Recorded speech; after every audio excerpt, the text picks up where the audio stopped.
Salut tout le monde, bienvenue à ce nouvel épisode de Ma Bible et mon couteau, en compagnie de Diego. Bonsoir Diego. Bonsoir Gabriel, bonsoir à tous. Bon, en compagnie bien sûr de Loïc.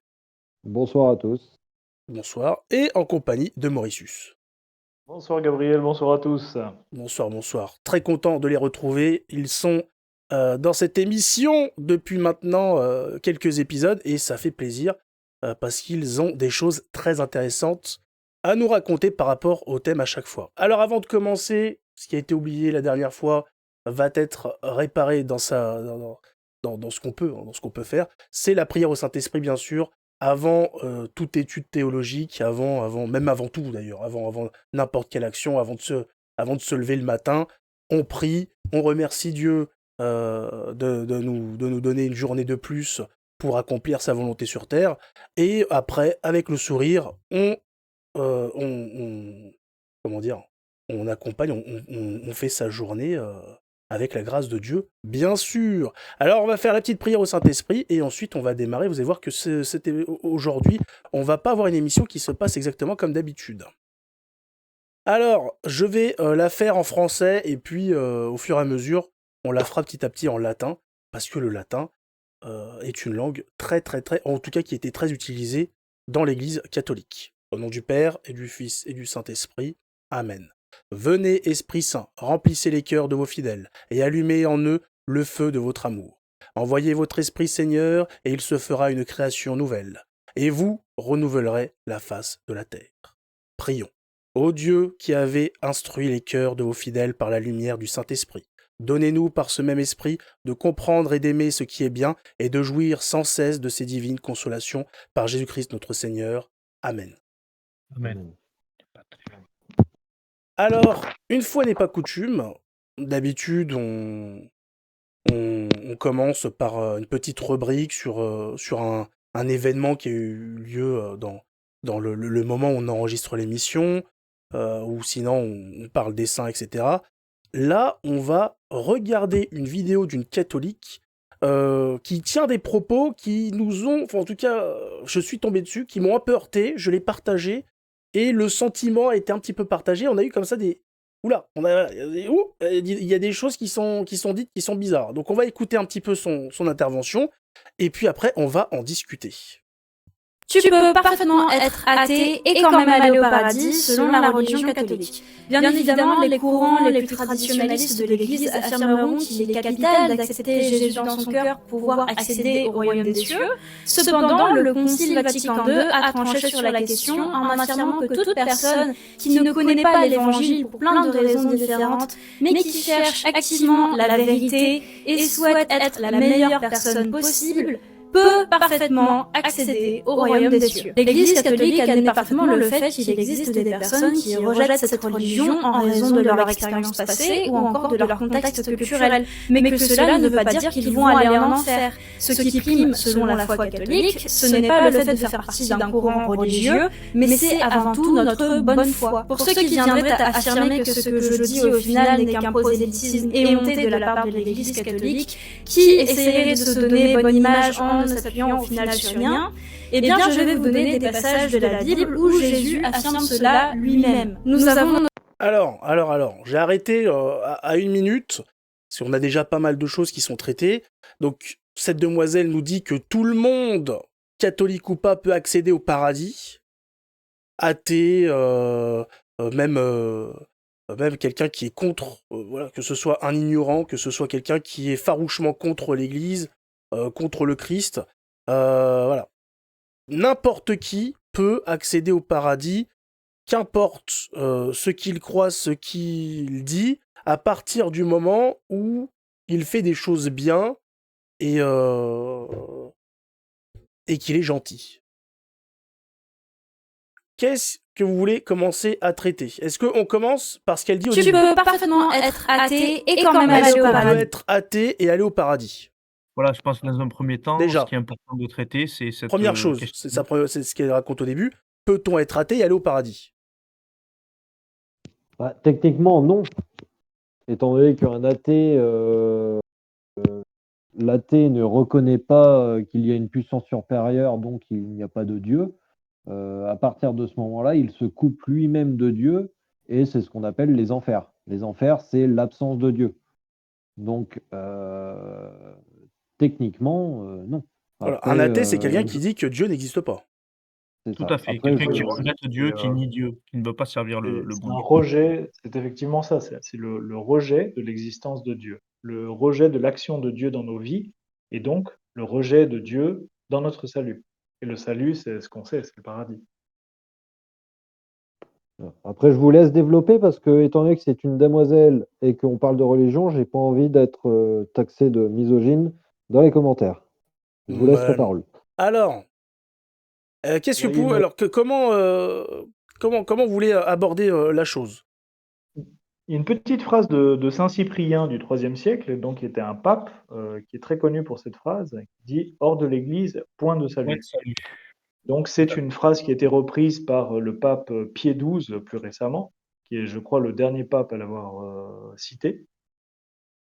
Ce qui veut dire une chose, c'est-à-dire que si l'on ne croit pas et que l'on ne fait pas partie de la communauté des croyants, dont on a discuté la dernière fois, il n'est pas possible en fait de se sauver. Et quand on parle de se sauver, bah, c'est de pouvoir justement, après la mort, espérer une vie et un bien, justement, qui est celui de pouvoir voir Dieu et d'être heureux pour l'éternité.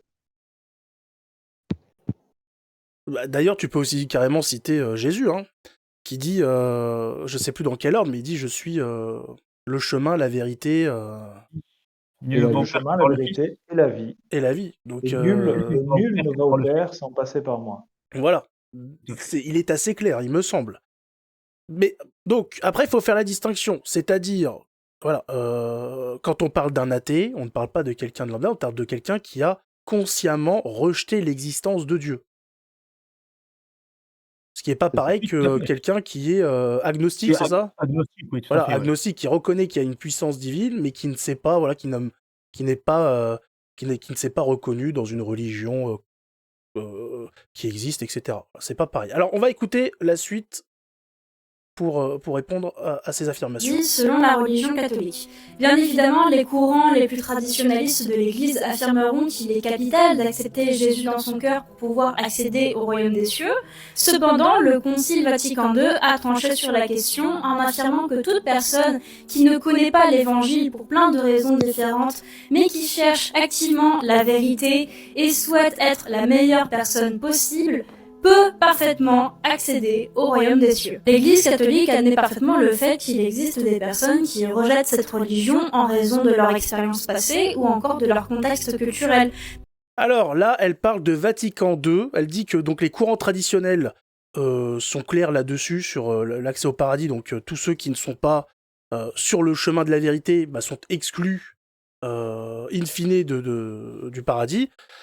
Et elle nous met donc après le Vatican II qui dit que tout le monde, qu'importe sa confession, qu'importe sa religion, qu'importe s'il rejette ou pas le Christ, etc., peut accéder au paradis. Que dit Vatican II sur l'accès au paradis? Est-ce que vous avez sous les yeux ou pas? Moi, je l'ai sous les yeux. Vas-y, vas-y. Alors, vas-y. Donc, c'était où? C'est là. Alors attendez, elle mentionne. Attendez, je mets juste la suite de la vidéo pour avoir ces passages du catéchisme. Mais que cela ne veut pas dire qu'ils vont aller en enfer. Ce qui prime, selon la foi catholique, ce n'est pas le fait de faire partie d'un courant religieux. Voilà, donc 839 à 848. L'Église catholique reconnaît son rapport avec le peuple juif, d'accord. Alors 838, tous les hommes sous diverses formes appartiennent ou sont ordonnés à l'unité catholique du peuple de Dieu et pleinement incorporé à l'Église catholique, celui qui, ayant l'esprit du Christ, est uni à elle par les liens de la profession de foi, des sacrements, du gouvernement ecclésiastique et de la communion. Les baptisés qui ne réalisent pas pleinement cette unité catholique sont dans une certaine communion, bien qu'imparfaite, avec l'Église catholique. Ah bah déjà, on a pas mal de paramètres qui font que l'accès au salut n'est pas fait pour tout le monde. Alors, faut savoir que... Tout à fait. Pardon. Vas-y, Diego, vas-y. Je veux dire qu'à ma connaissance, les seules personnes qui n'ont pas la connaissance et la foi en l'Église catholique, en Jésus-Christ, en Dieu, dans la Sainte Trinité, et qui peuvent obtenir le droit d'aller au paradis sont des personnes qui ont une vie pieuse, qui n'ont pas la connaissance de l'Église et de la foi catholique, qui n'ont pas connaissance du Christ sauveur rédempteur, et ils peuvent, eux, parce qu'ils n'ont pas reçu cette parole, la bonne parole de vérité, celle qui sauve, ils ne l'ont pas reçue. Ces gens-là sont la seule catégorie de personnes qui peuvent rentrer au paradis. Écoute, c'est tout simple. À la question 171, il y a marqué que signifie l'affirmation hors de l'Église, pas de salut. Là, on est sur le catéchisme de Vatican II. Elle va pas, voilà, on peut pas nous sortir. Oui, non, mais vous appuyez sur le catéchisme de Saint Pie X, sur des textes traditionnels, etc. Que nous dit Vatican II? Tout simple. Cela signifie que tout salut vient du Christ tête par l'intermédiaire de l'Église qui est son corps. Ne peuvent donc pas être sauvés ceux qui, sachant l'Église fondée par le Christ est nécessaire au salut, ne veulent pas y entrer ni y persévérer. Simple, net et précis. On peut critiquer Vatican II pour beaucoup de choses. Là, je pense quand même que les choses sont dites. Tout à Il y fait. a, il y a aussi une petite explication œcuménique par rapport à ça, qui peut être un petit peu, je dirais, un peu plus aérienne par rapport à tout ce qu'on vient de dire, qui est beaucoup plus simple et concis. Mais c'est que toute personne de bonne volonté peut effectivement se sauver. Qu'est-ce que ça veut dire? Jésus-Christ nous a fait une promesse. Il nous a fait, dans Matthieu 7,7, puisqu'elle nous cite la Bible, dans Matthieu, donc chapitre 7, verset 7, Jésus dit qui frappe, à qui frappe on ouvrira, à qui cherche il trouvera, et qui demande on recevra. C'est-à-dire qu'à chercher, si on est de bonne volonté et dans un esprit d'humilité, dans lequel on recherche sincèrement la vérité, l'athée, donc la personne qui ne veut pas croire, mais qui de bon cœur dit je cherche quelque chose, j'ai vraiment envie de Dieu, il ne pourra plus dire qu'il a envie de Dieu sans Dieu. Et donc il sera conduit par Dieu lui-même, à Dieu lui-même, et par une seule chose et un seul moyen, celui qui est le bateau de l'Église. L'Église est quand même représentée par une arche à laquelle on doit monter pour échapper aux flots qui sont la perdition. Je vais lire la suite de la phrase parce qu'il y a une suite pour pas qu'on nous dise pour pas voilà qu'on puisse nous dire qu'on a tronqué un passage. D'autre part, grâce au Christ et à son Église, peuvent parvenir au salut éternel ceux qui, sans faute de leur part, ignorent l'évangile du Christ et son Église, mais recherchent Dieu sincèrement et, sous l'influence de la grâce, s'efforcent de faire sa volonté reconnue à travers ce que leur dicte leur conscience.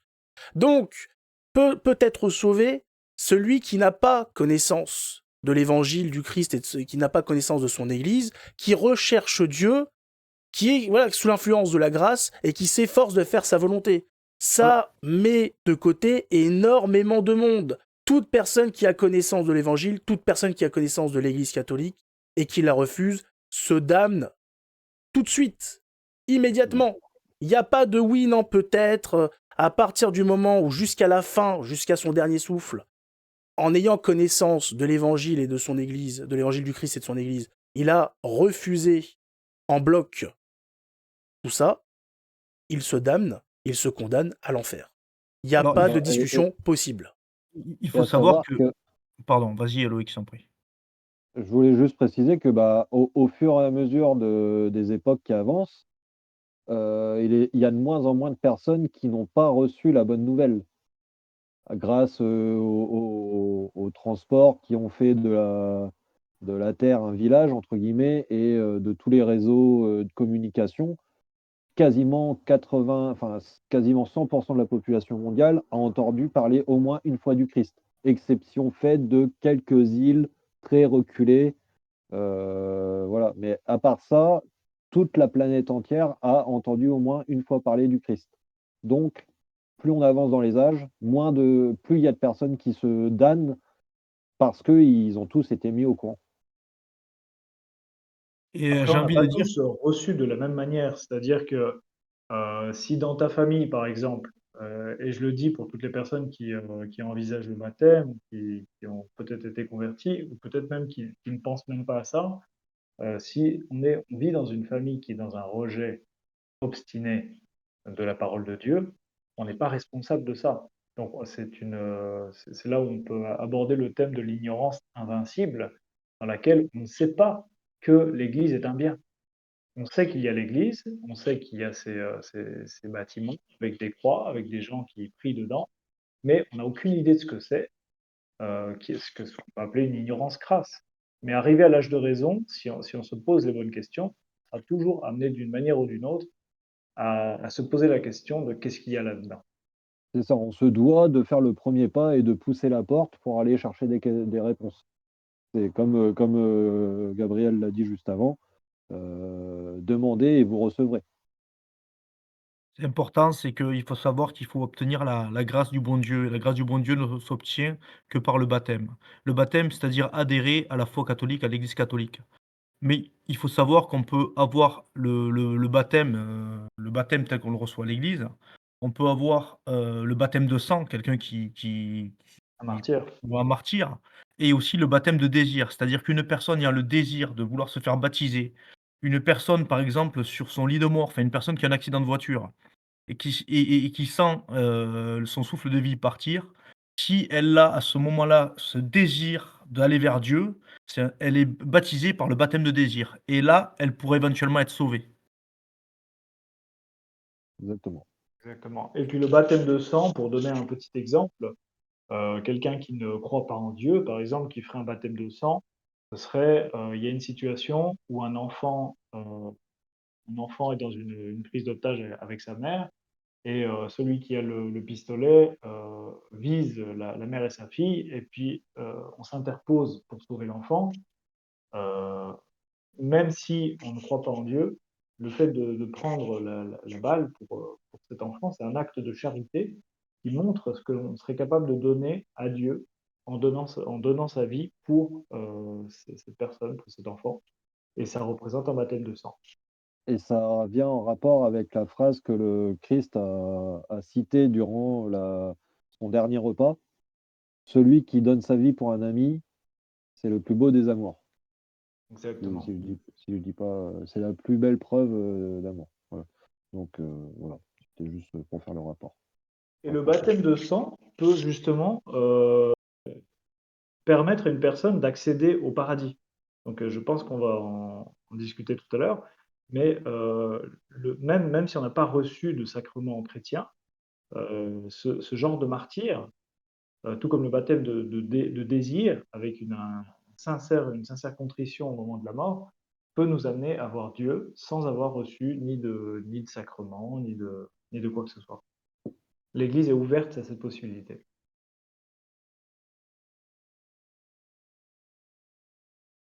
Donc Ok. madame, elle a tout faux pour le moment. Pour le moment, là, tout faux. On va écouter un petit peu la suite et après, on va enchaîner parce que ça fait déjà presque 20 minutes. On va pas passer non plus toute la soirée dessus. Mais c'est quand même important de l'aider. C'est principalement pour elle et puis les gens qui l'écoutent. Parce que malheureusement, elle est en train de dire des choses qui sont fausses.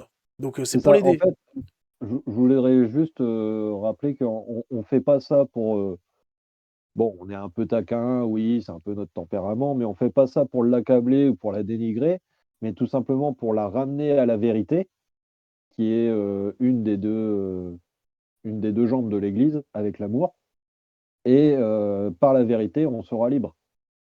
Donc c'est nullement pour l'accabler, mais c'est pour la sauver elle, qu'elle se remette en question et pour qu'elle puisse éviter aussi de perdre d'autres âmes en proférant ce message. Et oui, parce que proférer, enfin, se tromper tout seul, c'est une chose. Mais tromper les autres, euh, même de bonne foi, c'est dangereux. Alors, écoutons la suite.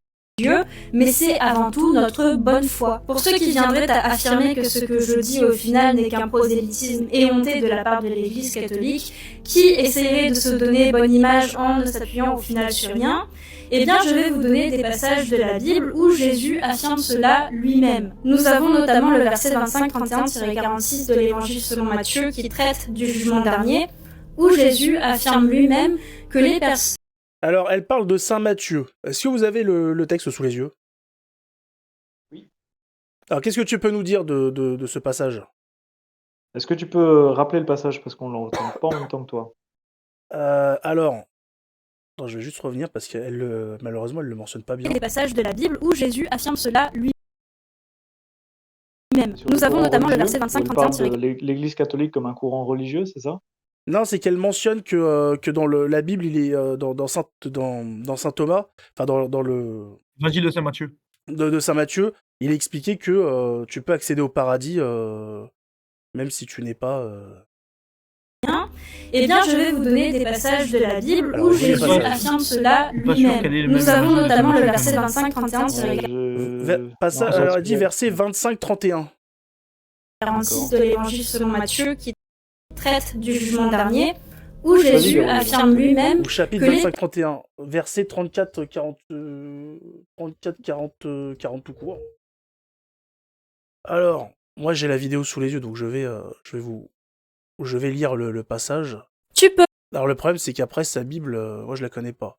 Alors le roi dira à ceux qui seront à sa droite, venez, vous qui êtes bénis de mon Père, prenez possession du royaume qui vous a été préparé dès la fondation du monde. Car j'ai eu faim et vous m'avez donné à manger, j'ai eu soif, vous m'avez donné à boire, j'étais étranger et vous m'avez recueilli, j'étais nu et vous m'avez vêtu, j'étais malade et vous m'avez visité, j'étais en prison et vous êtes venus vers moi. Les justes lui répondront, Seigneur, quand t'avons-nous vu avoir faim et t'avons-nous donné à manger ça... Elle n'est pas digeste, sa Bible. Ou avoir soif, et t'avons-nous donné à boire. Quand avons-nous vu étranger, et t'avons-nous recueilli, ou nu, et t'avons-nous... Oh là là, et t'avons-nous vêtu. Quand avons-nous vu malade, ou en prison, où sommes-nous allés vers toi? Et le roi lui répondra, je vous le dis en vérité, toutes les fois que vous avez fait ces choses à l'un de ces plus petits de mes frères, c'est à moi que vous les avez faites. Alors moi, j'aurais envie de dire quelque chose. C'est que comment, se pourrait-il qu'une personne n'ait pas connaissance de ça? C'est-à-dire qu'elle ne l'aurait pas fait au nom du Christ et des les vertus chrétiennes catholiques, comment la personne pourrait valoriser ces actes-là, en sachant qu'elle ne les a pas fait en connaissance de cause, en connaissant le Christ et son enseignement? Ça se contredit totalement. Bah, la charité sans la foi, c'est pas de la charité. Et là, je ne vois nulle part un passage où il est mentionné que ça, avec ça, tu vas au paradis. Exactement. Ah, Et puis, il y a une chose qui est dite dans l'Église catholique et qui est très dure, qui est surtout très dure pour les gens qui ne croient pas forcément, c'est que les œuvres sans la foi, elles sont mortes. C'est-à-dire qu'on peut faire des bonnes choses autour de soi.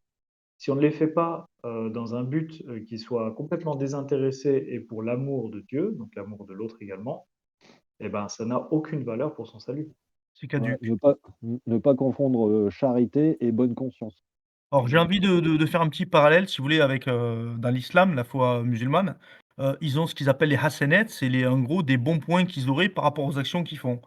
Et après il y a le côté haram, qui font des mauvaises actions, c'est une espèce de bonnes actions et mauvaises actions. Ce n'est pas du tout le cas dans la foi catholique. C'est ça.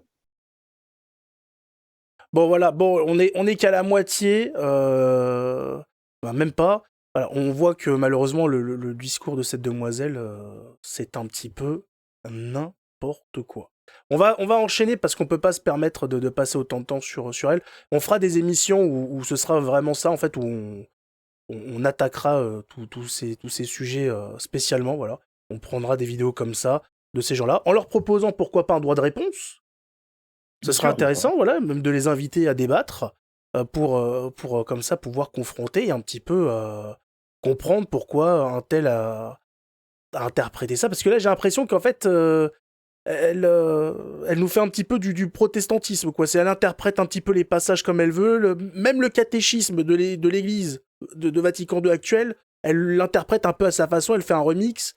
Donc j'ai l'impression qu'on est un petit peu dans ce courant-là. Donc pourquoi pas, voilà, lui proposer un petit peu de Lâcher un débattre, ballon d'échanger pour lui de revenir, par Bilou, quoi. pour l'aider un petit peu dans son raisonnement. Tu Et pour parlais de la conclure Bible qu'elle utilise et de la manière dont elle en parle. C'est tout à fait les écrits de la Bible Louis II, donc qui est la plus commune de toutes les Bibles aujourd'hui dans le monde, puisque c'est celle qui est la plus plébiscitée sur Internet. Donc, quand on recherche quelque chose, la première qui apparaît, c'est Louis II, LSG. Et cette manière de voir, c'est en général une manière qui est très protestante. Donc, il est possible que notre ami fasse partie d'une branche protestante. Je crois qu'elle est, je Ah crois qu'elle est non! catholique, hein. Ah Malheureusement non, non, elle est pas protestante et Elle, elle c'est se elle, vrai que base elle, sur le elle catéchisme. mentionne le Vatican II, elle mentionne le catéchisme. Donc, mais le fait que tu Voilà. soulignes Mauritius est très intéressant, c'est-à-dire qu'elle a peut-être, la pauvre, sans trop le savoir, par mes connaissances, une Bible protestante et là, ça, c'est problématique, hein, parce que pour le ça coup, peut elle être va s'appuyer sur des problématique. choses qui ne sont pas enfin, c'est quand même, Bah, le vrai problème, c'est surtout le catéchisme, parce qu'elle a beau avoir même une mauvaise Bible, elle va voir l'interprétation du catéchisme, c'est pas ce qui est dit dans le catéchisme. C'est vrai, normalement, Et le catéchisme, c'est limpide. Hein. peut-être conclure là-dessus, je dirais qu'elle se trompe elle-même par rapport, donc si je comprends bien, elle dit qu'on peut être sauvé même après la mort, si je comprends bien, qui n'est pas alors que ça possible. va alors que justement, ça va à l'encontre d'un des De l'enseignement. enseignements du Christ. Si je n'ai plus la citation exacte, mais le Christ nous enseigne à nous hâter, Tout à fait. parce Non, mais que justement, on ne sait pas quand est-ce que notre heure viendra. c'est Donc expliqué à s'il y a plusieurs une reprises, ques tout à fait, ouais. voilà, donc s'il y a une question de «deadline» entre guillemets, c'est bien qu'il faut qu'on fasse ça de notre vivant. Et à savoir qu'une fois qu'on est dans l'autre monde, on n'a plus, comment dire? On n'a plus le pouvoir de décision. On ne peut plus mentir, on n'a plus notre libre arbitre une fois passé, le seuil de la mort. Ça revient à ce qu'on disait aussi tout à l'heure par rapport au baptême, c'est-à-dire que soit on est baptisé, dans le circuit traditionnel, et qu'on suit la foi, qu'on accepte la la, mmh, la la foi catholique, soit on meurt en ce qu'on disait en martyr avec un baptême de sang ou alors un baptême de désir. Mais pour le baptême de désir, c'est un don de Dieu et il faut le vouloir, le souhaiter. Il nous C'est ça. appelle tous, mais si on ne répond pas à l'appel, on ne répond pas à l'appel et derrière c'est terminé, donc on se damne. Mais Dans ce cas-là, pourquoi nous aurait-il fait le cadeau du libre arbitre? tout à fait. Non, mais moi, Voilà. ce qu'a voulu faire cette personne, je pense, c'est qu'elle a envie de sauver un maximum de personnes. Malheureusement, l'enfer est pavé de bonnes intentions. Et trafiquer les textes pour comment dire, Voilà, pour essayer c'est de ça. se persuader que tout le monde sera sauvé, c'est pas bon. C'est pas bon et c'est pas bon pour les gens parce que ça les conforte dans leurs erreurs et il n'y a rien de pire. Voilà pourquoi il faut faire comme l'Église, c'est-à-dire marcher sur 2 jambes. L'amour, comme elle fait, mais avec la vérité. S'il y a pas les 2 ensemble, on se perd. S'il y a que de la vérité et pas d'amour, on tombe dans le sectarisme et comme les pharisiens. Et si on est que dans l'amour, on est dans le politiquement correct, en fait. Voilà. Donc il faut marcher sur les 2 pieds qui sont l'amour et la vérité. Voilà. Après, on n'a pas mentionné, j'ai pas mentionné tout à l'heure, on s'est contenté du catéchisme de l'Église catholique récent. Même en prenant un ancien, par exemple, dans la question qui mérite le paradis, celui-là mérite le paradis qui est bon, c'est-à-dire qui aime Dieu, le sert fidèlement et meurt dans sa grâce. Ça exclut définitivement tous les athées, toutes les personnes qui tiendraient des propos contre Dieu, contre son Église. Donc tout le monde ne sera pas sauvé et affirmer le contraire serait de la pure hérésie. Sinon, Voilà, c'est Dieu bien. aurait fait l'enfer pour rien. Et alors dire que Dieu aurait fait quelque chose pour rien, moi je tenterai Je pas m'y la chose. risquerais pas non plus. Je m'y risquerais Alors pas non plus. est-ce Voilà. que est-ce que est-ce que Dieu a fait les enfers? Étant donné que les Oui, enfers sont l'absence de Dieu. Dieu a tout fait. Enfin, Dieu a tout fait. c'est Dieu une a tout fait c'est et une, il a préparé les d'accord, enfers, d'accord. particulièrement pour Satan. Et on sait que l'enfer n'est pas vide. On pourra faire une vidéo On sur va faire l'enfer. on va traiter l'enfer dans 2 épisodes, donc on va garder tout ça pour ce moment-là. Là maintenant, on va vraiment traiter. Là, on a introduit un petit peu la question du paradis avec la vidéo. Qu'est-ce que le paradis? Qu'est-ce qu'on y trouve? Et comment on y accède? Grosso modo, voilà. On va un petit peu parler du paradis. C'est le sujet qui intéresse tout le monde. Tout le monde a envie d'aller au paradis, surtout quand on sait un peu ce qui nous attend en enfer. Le paradis, c'est quand même plus sympa. Tout ce qui est, voilà, un petit peu un petit jus d'ananas, tout ça, des ombrelles. Ça a l'air plus sympa que de se faire rôtir le cul en enfer. Alors le paradis, qu'est-ce que c'est le paradis? C'est la promesse déjà de la vie éternelle.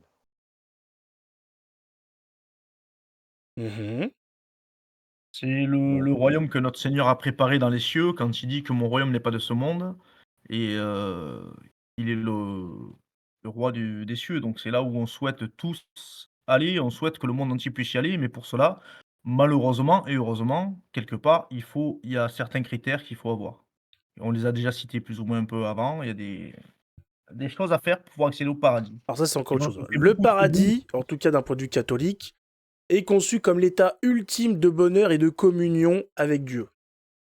C'est ça. C'est là où on pourra Exact. voir Dieu, justement. Et puis, c'est pas un endroit. C'est ça qui est assez intéressant, c'est que le paradis n'est pas un endroit, c'est un état.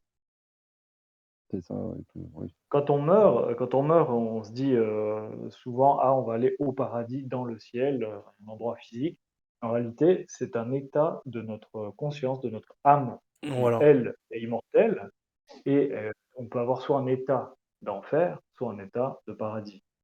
Et le ciel, c'est un endroit de joie perpétuelle, là où il n'y a plus de souffrance, là où au contraire, on est dans un bonheur, on jouit d'un bonheur qui ne passera pas, avec une vision de Dieu.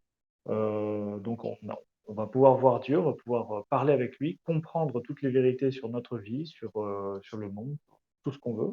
On va jouir Communion également parfaite avec de Dieu. l'amitié de tous ses habitants. La vision béatifique. Le cœur Magnifique, du paradis est la Exactement. vision béatifique, c'est-à-dire la contemplation directe de Dieu dans toute sa gloire. Cette expérience transcende, comble pleinement le désir d'infini présent en chaque être humain, comme l'exprimait saint Augustin. Tu nous as fait pour toi, et notre cœur est sans repos tant qu'il ne se repose en toi. C'est ça. Et puis il y a une citation de Matthieu, dans Matthieu chapitre 8, verset 11, où il dit: Le ciel est semblable à un grand festin, où c'est Dieu lui-même qui sert ses invités. On a aussi la vision de Tobie, donc le livre de Tobie, celui qui marchait avec un ange, avec Et l'ange Raphaël. Saint Raphaël, qui disait: Au ciel, une lumière éclatante, et on entend les cantiques des anges qui crient sans cesse: Saint, Saint, Saint. Sanctus, Sanctus, Sanctus Dominus Deus Sabaoth. Alors, au paradis, il faudrait être en communion avec la Sainte Trinité, il me semble, la Vierge Marie, les anges et tous les bienheureux. C'est ça, ouais. Mais et même avec, j'ai envie de dire, même avec tous les autres, Ah oui, tous les si je bienheureux, dis pas oui. de bêtises, non, mais son prochain, je veux dire, comme, aimer son prochain comme soi-même. Après, je sais pas là-dessus, C'est une communion parfaite avec Dieu, c'est un état de communion intime et éternelle avec Dieu, les saints, tous les Voilà. gens qui sont les bienheureux, les saints, vénérables qui sont, On sera en état de Exact. bonheur suprême et définitif. Voilà. Il n'y aura Et il y a une chose pas... intéressante aussi à dire, c'est que le bonheur, parce qu'on ne peut être au ciel que si on est saint. Donc si on atteint le paradis, on sera saint. Comme Jésus a promis, vous serez saints car je suis saint. Et tout à fait. le bonheur des saints, il varie en fonction des mérites. C'est-à-dire qu'on n'aura pas tous la même hiérarchie de bonheur. On sait que la plus proche du trône de Dieu, en tant qu'être humain, c'est la Sainte Vierge Marie. Et en fonction de comment on est ou comment on accède au paradis, on sera plus ou moins éloigné de la vision béatifique. On verra tous Dieu, mais avec des degrés de joie et de bonheur qui sont différents, en fonction de voilà. nos mérites. Il y aura la tribune présidentielle et il y aura les gradins, entre guillemets. C'est ça. Ça fait comme un oignon, en fait, avec des couches, et puis plus on est proche, voilà.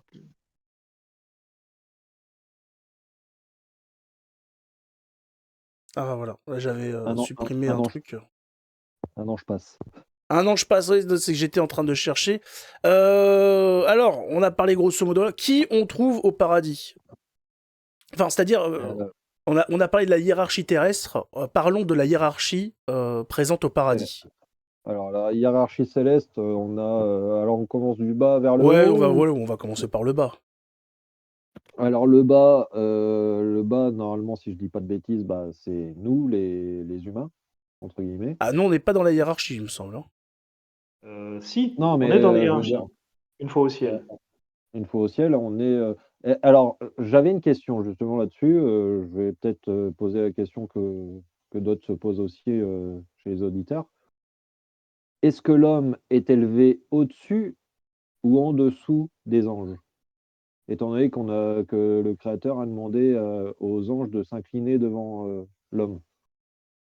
Non, Alors on moi, se on j'aurais envie de sera me dire que les on est en anges dans le dessous. ciel ont un rôle, particulier. Ils assistent le Seigneur, enfin le la Sainte Trinité, le Père, le Fils et le Saint-Esprit, la Très Sainte Vierge aussi et nous, on sera quand même un niveau inférieur. Mmh. Et D'accord. puis, il y a une définition de l'ange. L'ange est une nature en soi. On sait qu'il y a des myriades d'anges, c'est-à-dire des millions de milliards d'anges dans le ciel, comme ça a été décrit, et chaque ange a une nature différente. Or, l'homme, dans toute sa globalité, c'est-à-dire les milliards d'hommes qu'on est sur terre, nous sommes une seule nature, la nature de l'homme. Donc imaginons-nous, Alors, par exemple, un ange gardien est équivalent en hiérarchie à toute l'humanité. C'est ça qu'il faut alors, essayer de se mettre en perspective. Donc non, moi, les anges sont largement supérieurs à nous alors, dans la vision béatifique. ils sont supérieurs dans leur nature, mais eux ont la grâce de pouvoir, contempler Dieu en permanence, donc ils ne peuvent pas nier, alors que nous, on aura plus de mérite. Est-ce que par ce mérite-là, on ne sera pas élevé au-dessus? Parce que si je dis pas de bêtises, je crois que certains saints sont élevés officiellement par, les textes, du Vatican, hein. Ils sont dits comme étant supérieurs aux anges. Par Oui, Tout exemple, à après fait. le La Sainte Vierge ou d'autres saints. Et Loïc, c'est même parce Saint que Joseph. oui, Saint Joseph, Élie aussi qui est un patriarche, Élie et Enoch, mais c'est le cas de très, très peu de personnes. Abraham, des gens qui sont des illustres, Est-ce que, étant patriarches. donné qu'on sera tous saints une fois arrivés au paradis, pas via le purgatoire pour nous, purger de nos péchés et de devenir saints, une fois qu'on sera tous saints, on va au paradis, mais une fois étant donné qu'on est saints, est-ce qu'on ne sera pas supérieur aux anges? Tu vois? Bah, c'est peut-être une Je hiérarchie pense parallèle, mais je pense pas qu'on sera supérieur aux anges. Je pense que Non, c'est c'est il me pas possible. semble pareil. il me semble pas D'accord. Loïc non plus, hein. Et OK. puis très souvent, je ne sais pas si vous avez déjà vu, ou vous avez eu le bonheur de visiter la chapelle Sixtine, une très belle représentation du ciel avec des cercles concentriques composés tout autour du visage de Dieu, donc qui représente le centre de la vision béatifique, donc ce qu'on voit au paradis. On voit constamment la face de Dieu. Tout autour du trône, il y a les 9 cœurs d'anges. Juste en dessous du trône, il y a la Sainte Vierge Marie, Saint Joseph et quelques autres saints. Puis, dans des cercles concentriques, les saints, qui sont des hommes, donc des hommes qui ont atteint l'état de sainteté, et ça va en cercle concentrique jusqu'à arriver au bord. Après, il faut savoir que quand même, il y a aussi donc, je disais les patriarches, les gens qui sont des illustres personnages qu'il y a eu dans la Bible, les prophètes. Nous, on sera quand même, à un niveau inférieur. Parce que, par exemple, pourquoi nous serions-nous au même niveau, même plan que quelqu'un qui a été saint durant sa vie, qui est monté au ciel et qui continue d'intercéder, donc il y a un rôle qui est plus important. Nous, on sera des saints, mais espérons-le, espérons que nous puissions accéder au paradis. C'est ce que je souhaite pour vous, pour moi-même, et pour les auditeurs, mais il faut savoir qu'on n'aura pas forcément, autant de charisme, autant de force que peuvent avoir les saints, les patriarches, les prophètes, on peut remonter jusqu'au début. Tout à Oui, fait. tout à fait. Il y a une hiérarchie, en fait. Une hiérarchie dans le ciel. Alors, on va retourner sur la hiérarchie céleste. Donc, en bas, il y a les anges, donc qui sont assez familiers aux hommes. Voilà, on a les anges gardiens, tout ça. C'est intéressant, c'est-à-dire qu'il y a 9 cœurs des anges, je me permets Gabriel, excuse-moi. Il y a 9 cœurs des anges et en fait, au fur et à mesure dans cette hiérarchie, les anges vont avoir un rôle plus important, au niveau de Dieu, de la Sainte Trinité, de la Sainte Vierge Marie. C'est-à-dire qu'il y a en bas de il y a même au niveau des anges, il y a une hiérarchie, ils ont un rôle particulier prédéfini. C'est ça. De toute façon, là, par exemple, je vois des gens parler de Jésus comme Is et tout. Il y a une hiérarchie céleste, il y a une hiérarchie sur terre.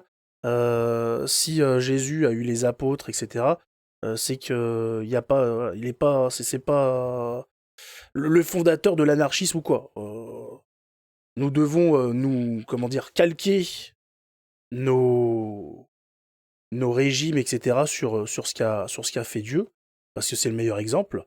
Et donc, Dieu a fait des hiérarchies, à nous on s'en inspire et on fait la même chose. Voilà. Tout ce qui est anarchie, etc., c'est très loin de ce qui est le catholicisme et de ce que veut Dieu.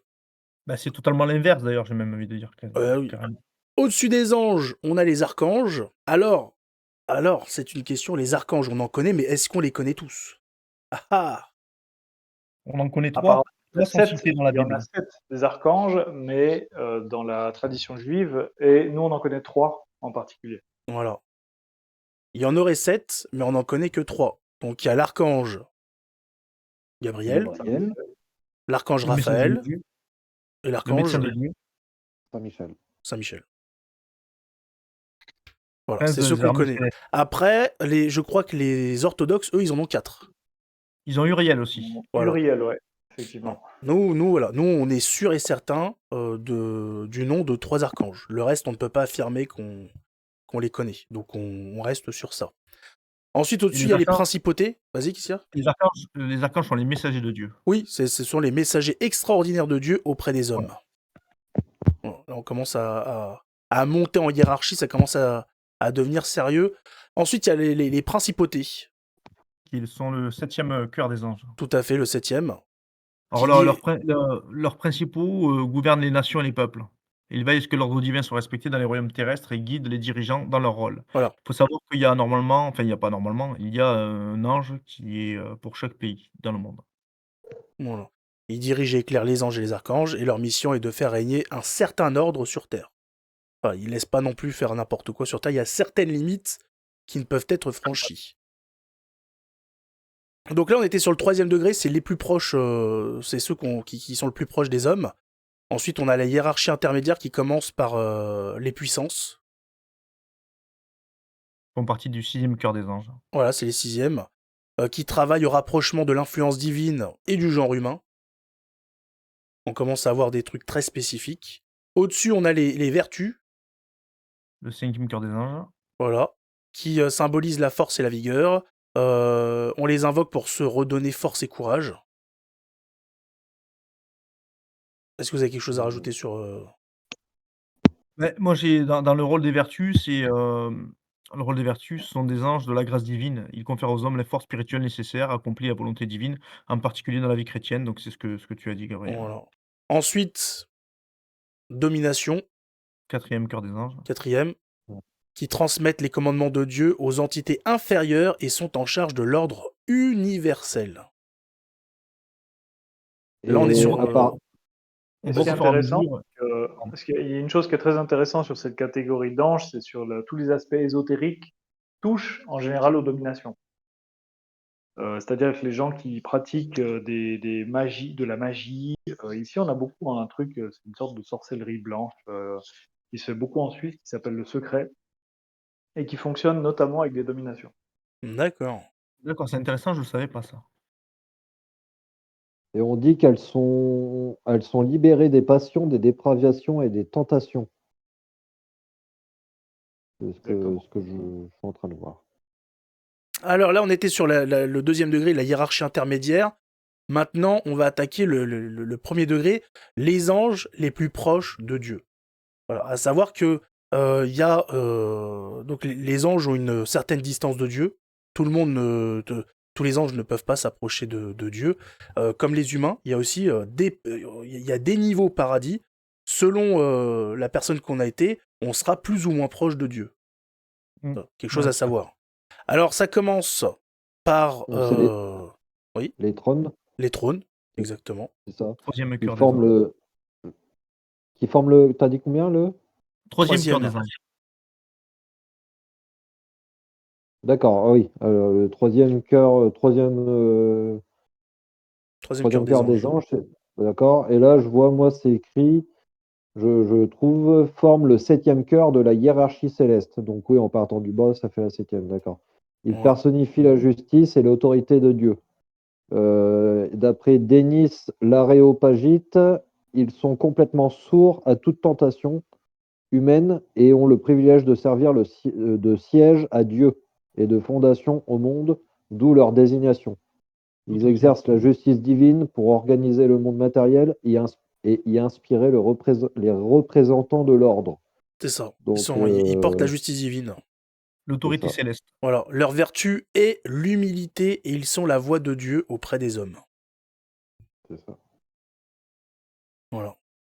Ensuite, juste Euh, au-dessus, on a les chérubins, Le deuxième cœur des anges. deuxième cœur des anges, qui signifie sagesse et science. Ils possèdent une parfaite connaissance de Dieu et leur vertu est la science. Voilà, leur vertu, c'est la science. Ils font partie de ceux qui vont vraiment être proches de Dieu. Et Notamment, il y en a un qui est très célèbre parmi eux, qui a chuté, oui, les chérubins, qui n'est autre que Lucifer, qui est devenu Satan, tout l'ennemi. à fait. Il faut, voilà, on n'a pas abordé ça parce on abordera ça quand on va parler de l'enfer. Parmi ces anges, il y a ceux en fait qui ont chuté. Il y a ceux qui se sont détournés de Dieu et qui composent les anges déchus, les démons, etc. Il faut savoir que, pour préciser petite précision, quand Lucifer a chuté, il y avait, il y avait, 1/3 la quantité des anges qui étaient au ciel qui ont chuté avec lui et il y en avait de chaque cœur des anges. Et dans la, hiérarchie démonologique, c'est pareil. C'est-à-dire qu'il y a aussi plusieurs niveaux C'est sous ça. Lucifer. Mhm. Et donc tout en haut de la hiérarchie céleste, ceux qu'on trouve au plus proche de Dieu, ce sont les séraphins. Ils sont au sommet de la hiérarchie des anges, les plus proches de Dieu. Leur nom signifie chaleur et lumière. Ils sont enflammés de l'amour divin et leur qualité principale, c'est l'amour. Et C'est ce ça. sont eux les plus proches du trône de Dieu qui chantent, sans cesse ses louanges. Est-ce que Comme c'est eux tout. qui ont plusieurs ailes pour se protéger de la lumière de Dieu? Non, ça, c'est les chérubins. C'est les Il chérubins? me semble, ouais, les séraphins. Non, les chérubins, c'est ceux qui ont 4 visages. Oui, Ils ont 3 visages d'animaux Hmm. et un visage d'homme. Et effectivement, les séraphins, ils ont 4 ailes, 2 pour se protéger le visage, 2 pour le corps et 2 pour voler, il me semble.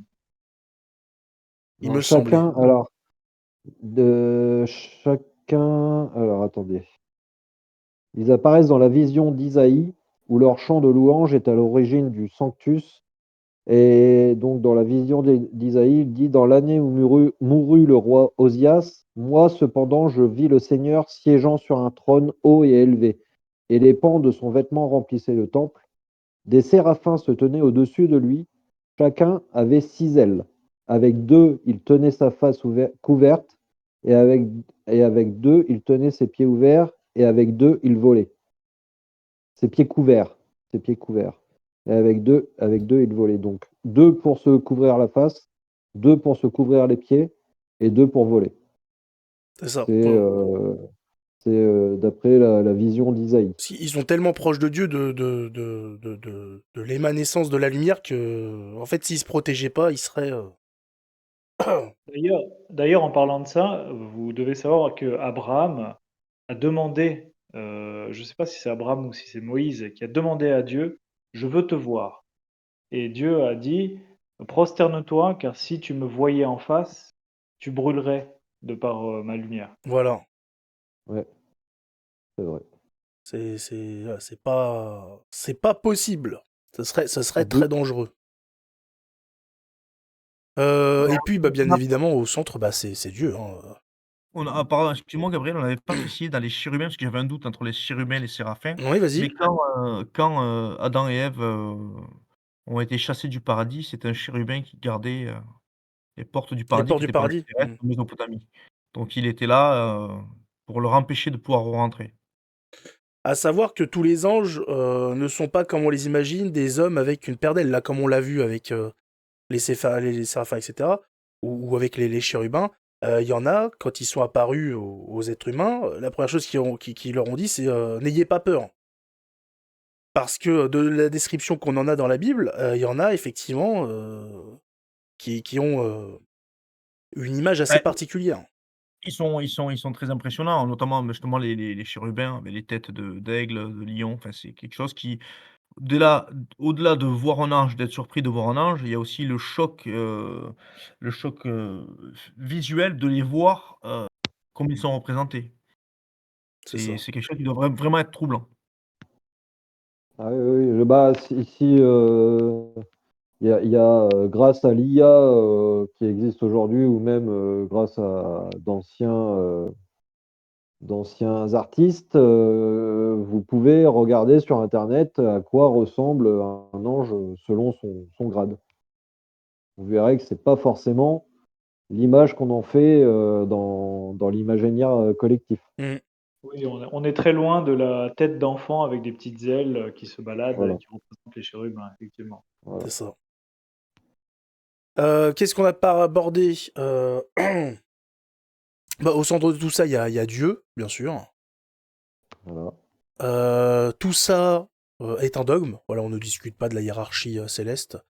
C'est comme ça, composé de 9 cœurs, d'anges, répartis en 3 triades ou degrés. Voilà, ça c'est des termes que vous entendrez, triades, degrés.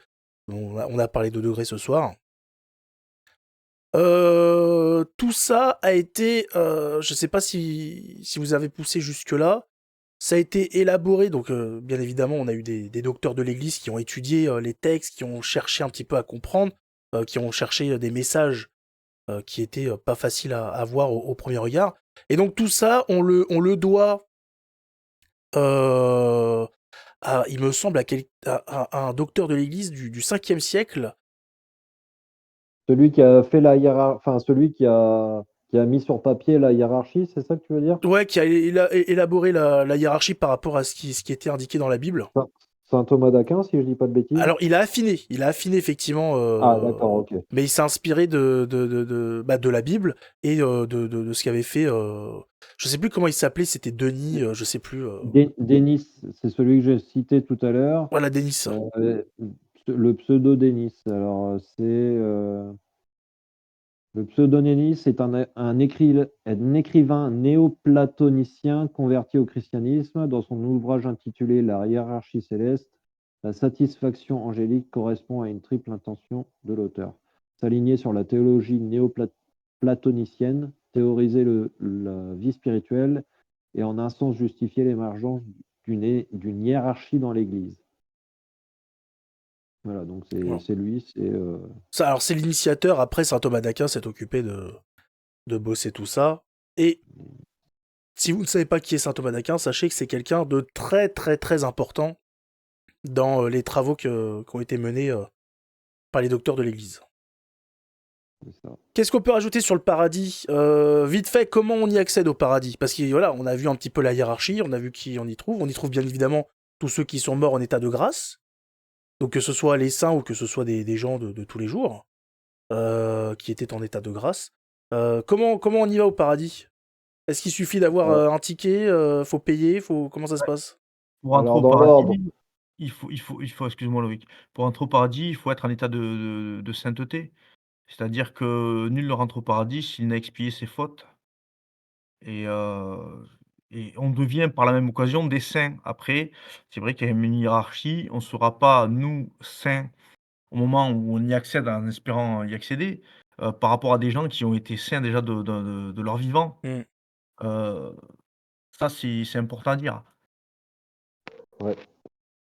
Il y a une très Donc, belle parabole, il y a une très belle parabole qui est, je sais plus c'est de quel livre, si c'est Saint Matthieu, Saint Luc, où Dieu représente le paradis comme une salle remplie de convives et tous sont revêtus d'un habit blanc.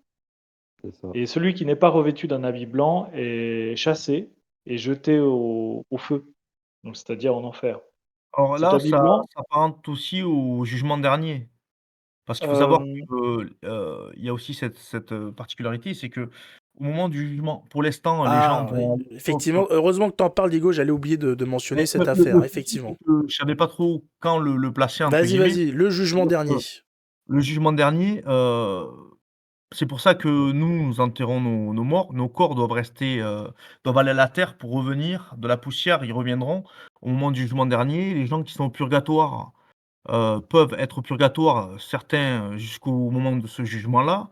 Les gens qui sont au paradis et en enfer reviendront, tout le monde sera rassemblé et à ce moment-là, on sera dans nos corps, les corps qu'on a ici sur terre et il y aura ce moment de le jugement dernier où justement, ça revient à ce que tu disais, Mauritius, c'est si on n'a pas un vêtement blanc, si on n'est pas purifié, on ne pourra pas accéder à la béatitude éternelle. En sachant que les gens qui sont en enfer sont déjà condamnés, donc ils auront un deuxième jugement, mais la sentence est déjà connue, ils seront condamnés. Les gens qui sont au purgatoire à ce moment-là seront délivrés, le purgatoire sera vidé à ce moment-là. Et les gens qui sont dans la béatitude, qui ont la joie d'être au paradis, seront toujours au paradis. Alors,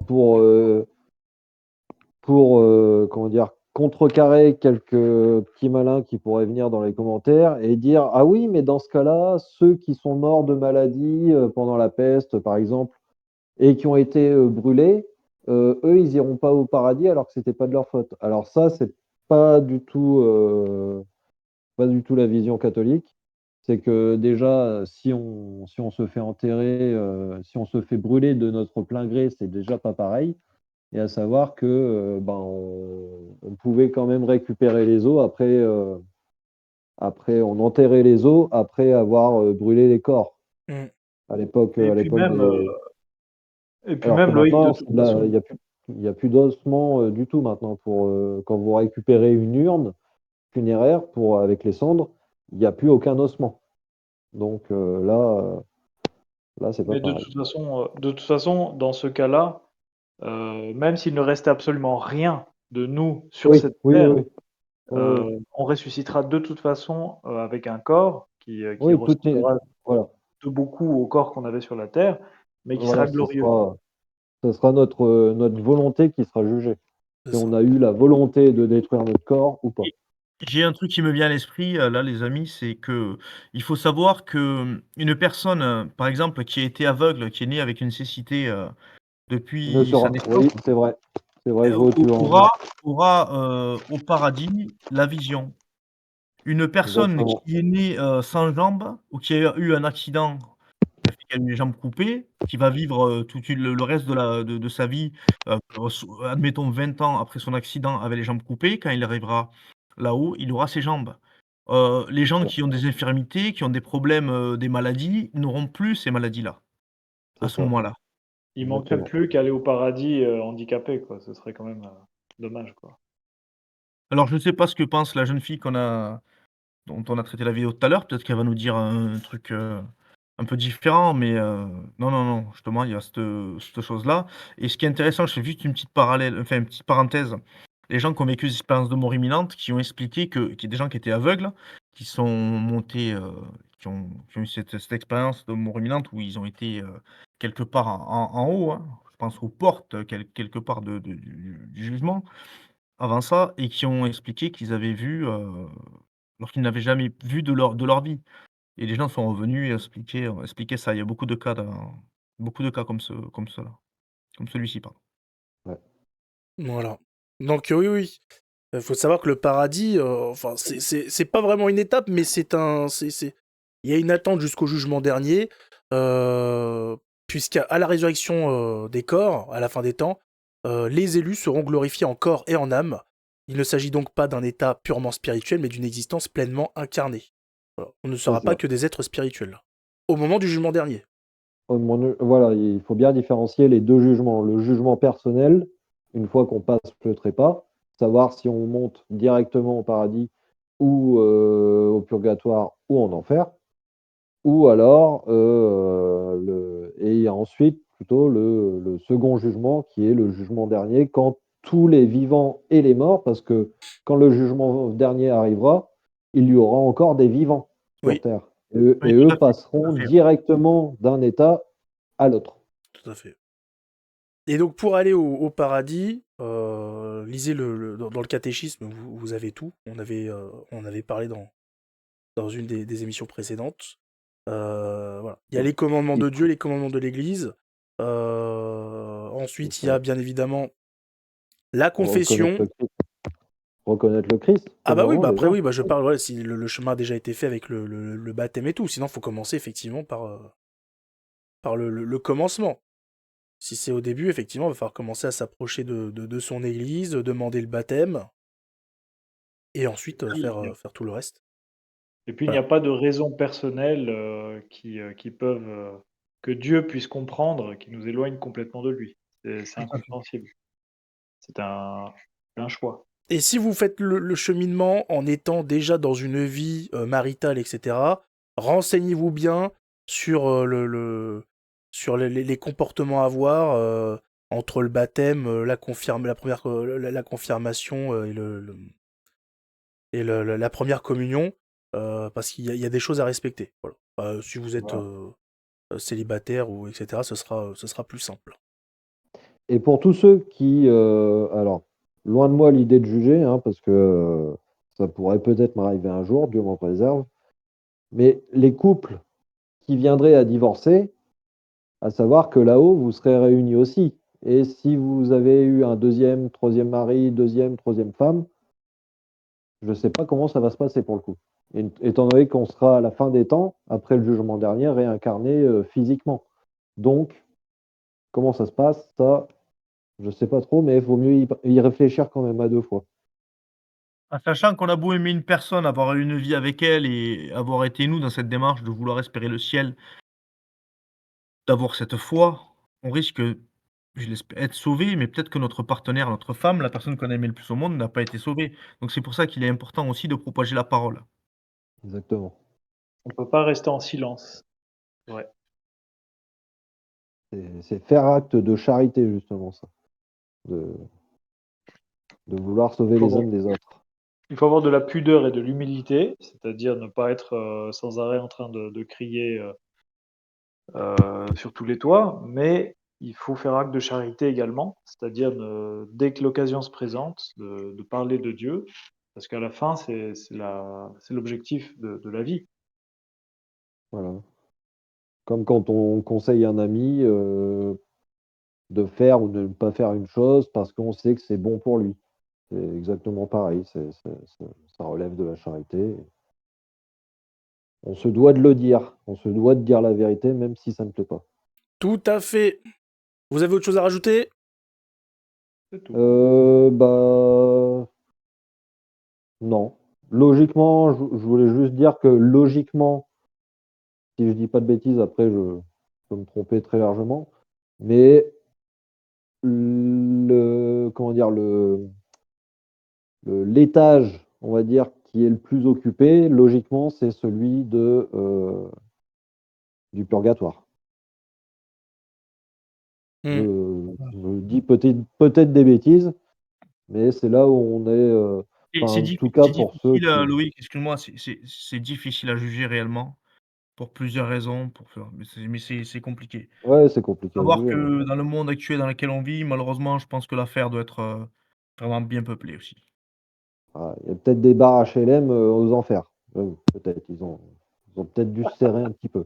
Ouh là Et là. on devra peut-être se serrer aussi, malheureusement. On Hein. parlera On- de l'enfer, tout ça. On verra ce qui a été montré de l'enfer aux êtres humains, par exemple aux petits pastoraux, etc. On verra tout ça. La prochaine fois, on se retrouve pour le purgatoire. Voilà, D'accord. cet endroit entre le paradis et l'enfer. Donc on se donne rendez-vous pour ça. Et puis en attendant, bah écoutez, que Dieu vous garde et puis n'hésitez pas bien sûr à poser des questions. On y répondra à l'émission prochaine. C'est tout bon les gars?